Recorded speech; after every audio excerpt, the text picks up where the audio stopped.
네, 조직 환경 공부하겠습니다. 자, 우리가 이제 생각해 볼 것은 이제 환경 하게 되면은 어떤 그 영향을 주로 생각을 하게 돼요.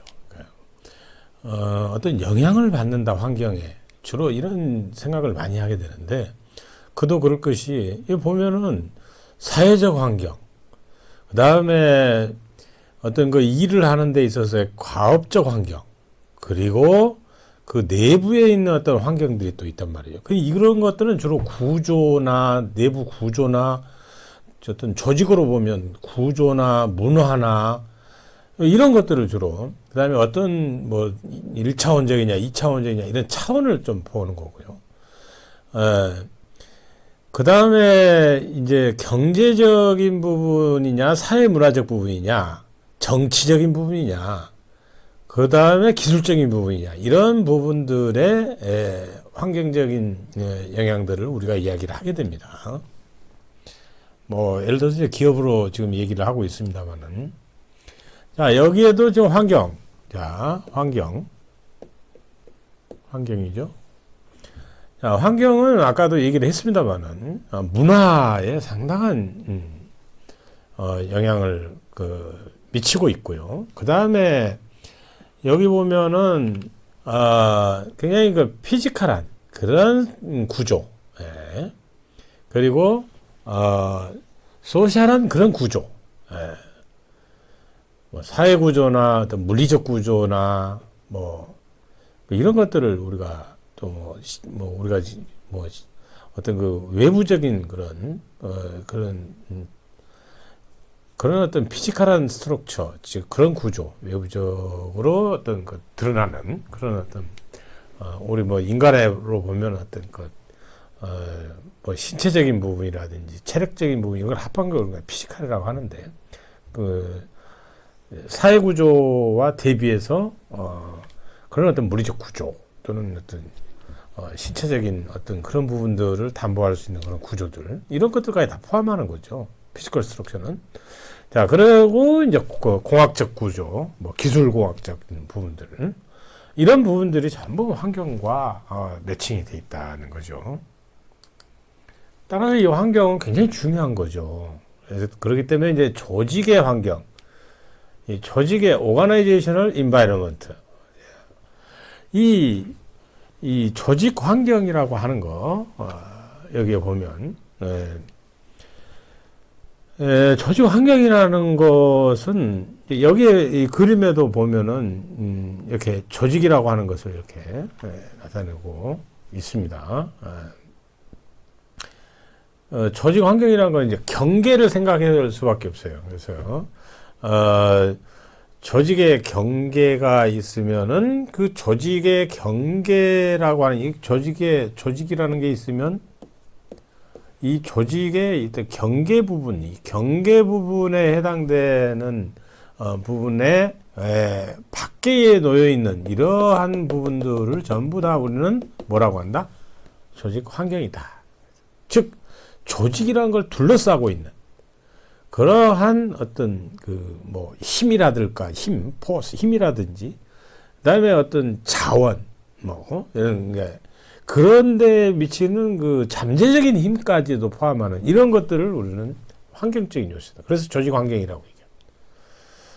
자, 그러면 환경을 분석한다라고 하는 얘기는 결국은 우리가 그 조직의 환경을 분석을 한다, 이 말은 그 조직이 갖고 있는 그런 현재, 미래 또는 잠재적인 거, 이러한 것들을 다 설명해 줄 수 있는 것들, 이런 것들을 우리가 제공을 해줄 수 있어야 환경 분석이 가능하다, 이렇게 얘기하죠.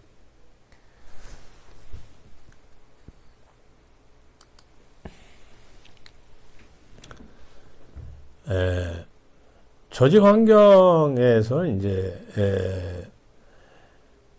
나이스빗이 메가트렌드에서 21세기 향한 로드맵에 보면, 이제 21세기의 정말 그 청사진 하나의 큰 그림, 이런 것들은 21세기에 여러분들 이런 얘기 많이 들어보셨죠? 이제 과거의 산업사회에서 이제 이미 정보사회로, 그 다음에 하이테크, 그 다음에 세계경제, 그 다음에 단기에서 장기로, 집권화에서 분권화로, 이런 식으로 이제 그 얘기를 하고 있죠. 자립, 참여, 네트워킹, 이런 얘기 다 들어보셨죠? 네.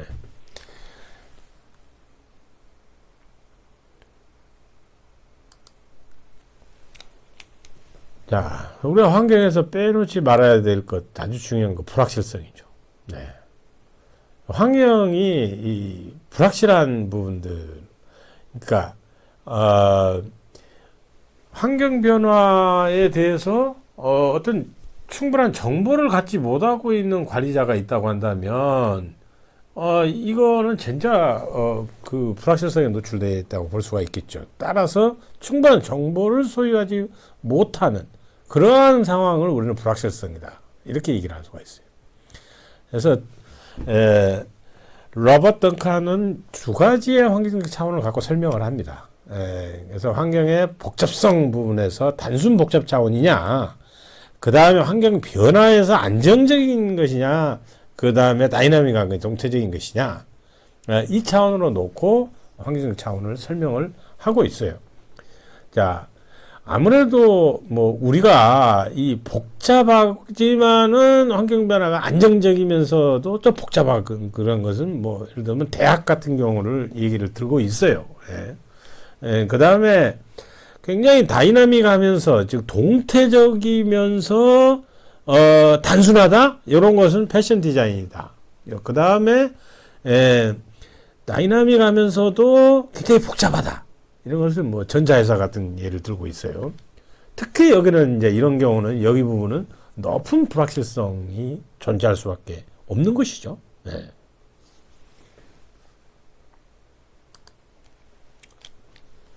다음으로서는 이제 환경 부분에서 이제 불확실성 언급했고요. 다음에 이제 또 자원 의존성이죠. 우리가 아무래도 이 어떤 조직은 굉장히 환경하고 밀접한 연관을 가져서 의존적이잖아요, 조직이. 그러다 보니까 이 자원에 대한 부분이 또 굉장히 강조되고요. 그래서 이 자원 의존성을 좀 줄이는 방안, 이런 부분들이 요구된다 얘기를 하고 있어요. 그래야 내부적 변화와 외부적 변화에 대응하는 능력을 갖고 생기죠. 여러분도 잘 알다시피 자원 의존성을 줄이려고 하면은 아무래도 어떤 그 변화에 대한 그런 부분들에 대해서 어떤 그 대응 능력들을 우리가 갖춰야 되니까 그런 부분들을 우리가 굉장히 포커스를 갖고 봐야죠. 그래서 자원 의존성은 환경의 특성 중에 중요한 부분이죠. 그 다음에 환경은 굉장히 복잡하다. 아까도 얘기했습니다. 그 다음에 상호 관련성이 있다. 자, 그러기 때문에 환경은 복잡하기 때문에 어떤 그 외부의 그 영향을 주는 요인들의 숫자, 이런 부분들에 굉장히 강력한 그 힘의 수, 이런 부분들을 강조하게 되죠. 그 다음에 환경 상호 관련성은 변화가 또 다른 요인한테 영향을 미치는 이런 부분들은 또 상호 관련성이라고 합니다.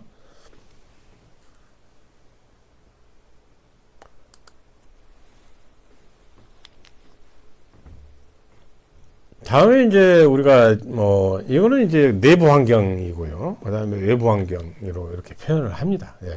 이제 주로 잘 아시다시피 조직의 그 내부 환경 부분은 조직의 문화라든지 이런 리더십이라든지 이런 그 구성원들의 형태라든지 이런 것들이 굉장히 또 중요하죠.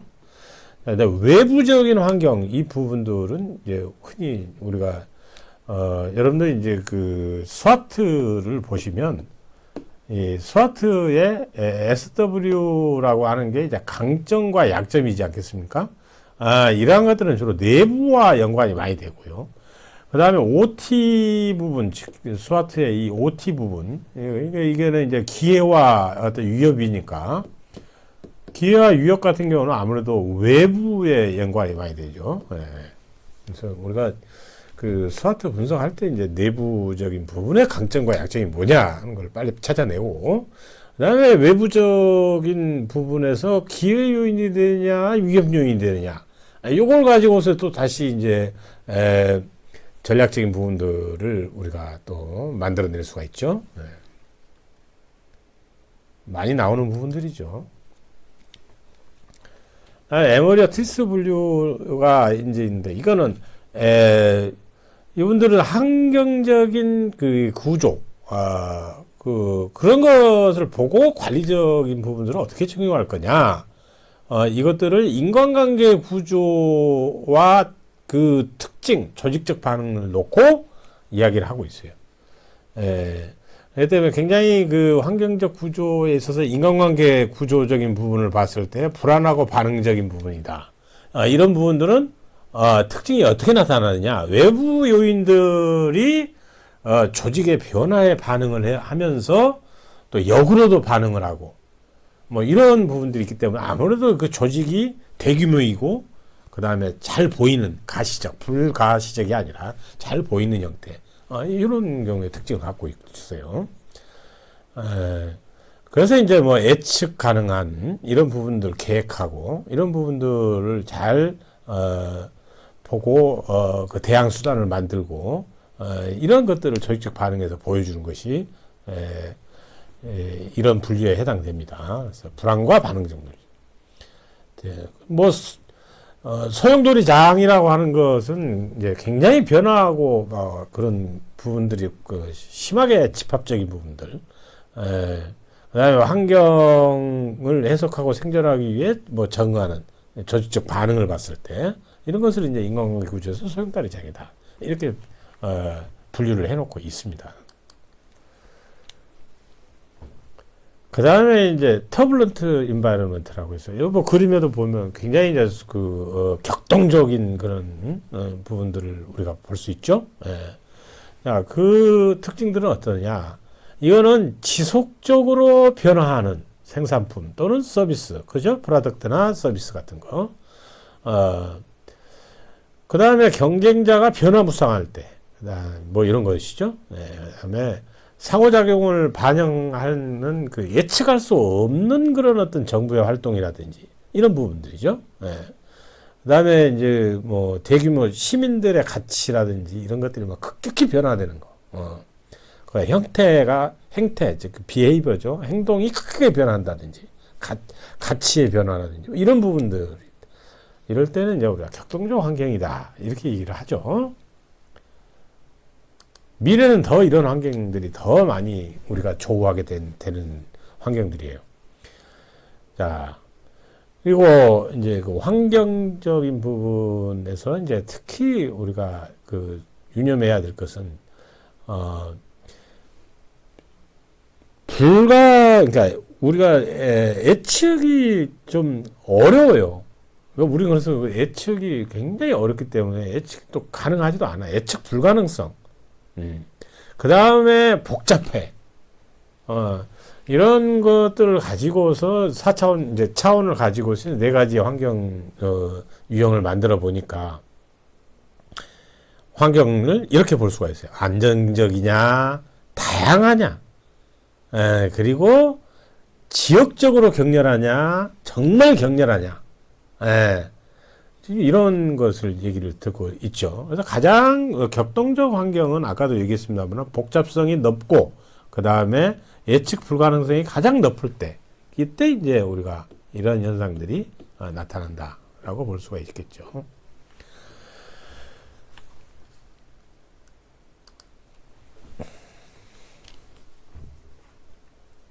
그래서 우리가 이제 그 조직 환경에 아까 뭐 도표로 봤습니다만 네 가지 유형으로 했어요. 복잡성과 예측 불가능성. 이거에 대한 이제 질문을 그러면 어떻게 해서 알아보느냐, 이렇게 물어봅니다. 조직 환경에서 핵심적 요인 수를 먼저 얼마 정도로 알아보고, 그 다음에 그 핵심적 요인들이 나오면 그 수만큼을 작성을 해놓고 놓고 그 평가하라고 얘기하죠. 그러면서 이제 그 핵심적 요인들 사이에 상호 의존성이 뭐냐, 상호 관련된 거, 뭐 이제 택해라 그러면 그것이 예를 들어서 상호 관련된 것이 뭐 넓냐, 낮냐, 중간이냐, 뭐 이런 식으로 이렇게 놓고 상호 의존성을 이와 같이 표시를 해주고 있어요.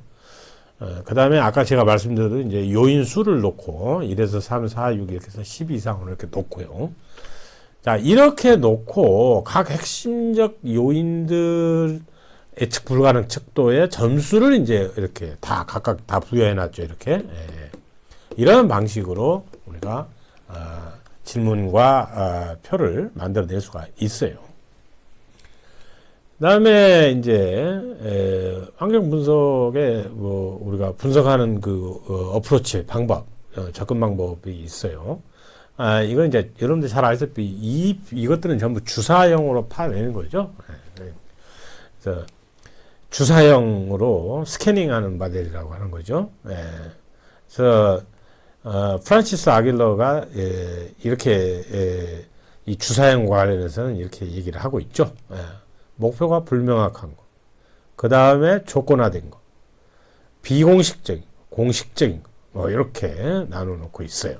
그래서 이 환경 주사형의 접근 방법은 뭐가 좋냐? 그러니까 스캐닝을 하는 거기 때문에 위험을 탐지하는 데 좋아요. 그 다음에 고객의 욕구를 잘 알아낼 수 있어요. 그리고 기회를 포착할 수 있다는 점이 있고, 그 다음에 지적인 인텔렉츄얼한 그런 인스파이어레이션, 지적인 어떤 영감, 이런 것들을 잘 끄집어낼 수 있죠.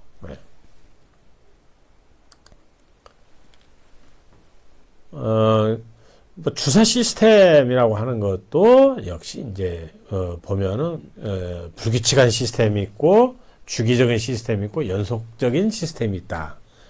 이거는 이제 불규칙한 거는 위기 때, 왜? 그 주사를 하는 그 스캐닝을 하는 이유가 위기 때 하는 거고, 그 다음에 어떤 그 이슈가 생길 때 하는 건 주기적으로 좀 해줘야 되고요.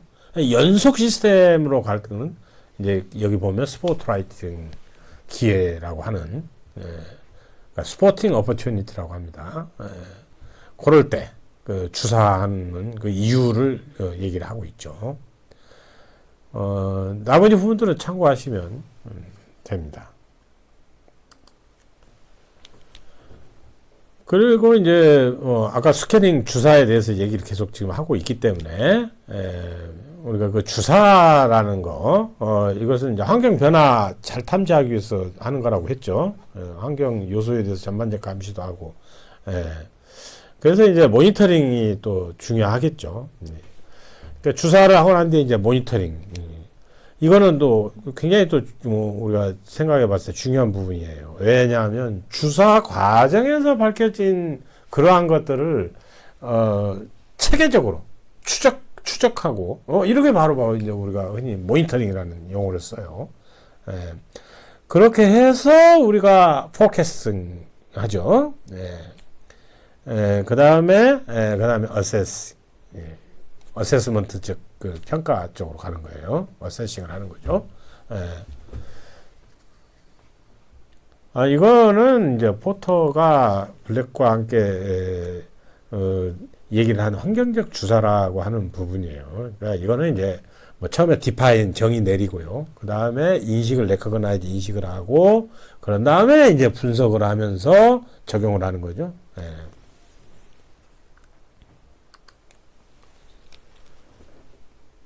다음은 이제 그 미시 그리고 뭐 거시 그 이제 마이크로하냐 매크로하냐 이것에 따라서 또 근데 이제 마이크로하고 매크로 하는 과정에서 거기에서 이제 그 흔히 이제 파라미터적인 중계적인 부분이 또 나올 수가 있어요. 그래서 미시적 환경 부분과 거시적 환경 부분을 좀 조율하기 위한 그 중간 과정. 거기에 보면 이제 고객들도 있고요. 구성원, 뭐 전략들, 그 다음에 기획하는 거, 이런 것들이 다 그 중개해 주는 거란 말이죠. 중개. 그런 얘기들을 하고 있어요. 물론 이 거시적 환경이라고 하는 것은 굉장히 광범위한 환경 수준이죠. 그래서 뭐 거시적 환경이라 하면 예를 들면 정치, 경제, 사회, 문화, 뭐 물질, 뭐 기술적 뭐 이런 부분들을 다 포함하는 거죠. 네. 마이크로한 부분 같은 경우는 이제 좀 더 미시적인 부분들을 다루기 때문에 뭐 기술 포함한 그런 어떤 업무 시스템이라든지 뭐 내부적 연계하는 거라든지 그런 거죠. 그다음에 인적 요인 시스템 뭐 이런 부분들을 우리는 마이크로한 그런 environment라고 얘기를 할 수 있어요. 조직 내에. 네. 그래서 우리가 그 교육 그 학교 조직 예를 들어보면 우리가 교육 쪽에서 얘기를 해보면 우리가 학교에도 정치가 있다? 이게 무슨 말이에요? 마이크로 팔리틱스, 즉 미시적 정치가 학교에도 있단 말이에요. 거기서 말하는 미시적 정치, 미시적이라고 하는 부분들은 전부 다 하나의 그 교장, 교감, 교사 간에 서로 포지션, 입장에 따른 그 어떤 갈등, 그리고 역할, 기능 이러한 것들이 서로 배치되고 서로 그것들을 가지고서 대치 국면에 있다거나 그것들을 활용하고 이용한다든지 이런 부분들에 있어서의 이해관계가 첨예하게 얽혀져 있는 이러한 부분을 우리는 마이크로 팔리틱이다. 학교 조직 내에서 이렇게 얘기를 합니다. 그러니까 아니 학교에 무슨 뭐 미시정치가 있어? 이런 얘기를 하는데 바로 그러한 경우를 우리가 상상하시면 될 것 같습니다.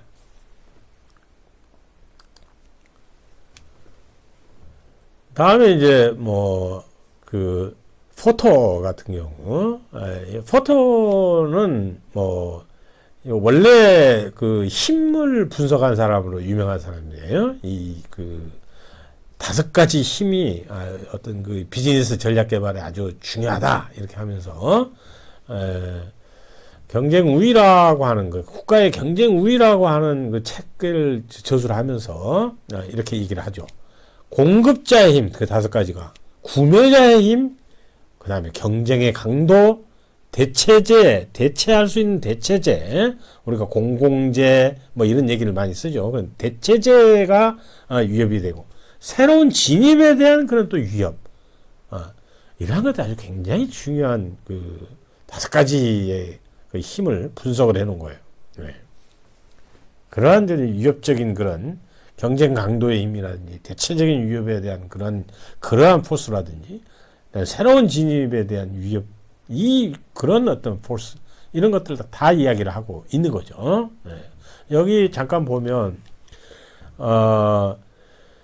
이 전략적인 중요성을 분석을 하는 거 이것이 굉장히 이 이코노믹 섹터 이 경제 영역에서 그 서로 다른 어떤 디멘전 그 차원들 이것들이 이런 데 나타난다는 거예요. 이거 통해서. 그래서 이런 각각의 섹터들은 상당히 그 공급과 그리고 고객 공급자 그리고 고객 뭐 이런 것들의 어떤 그 힘 아래에 있다 이렇게 얘기를 합니다. 이 공급자나 이 구매자 뭐 이런 부분들을 얘기를 하고 있는 거죠.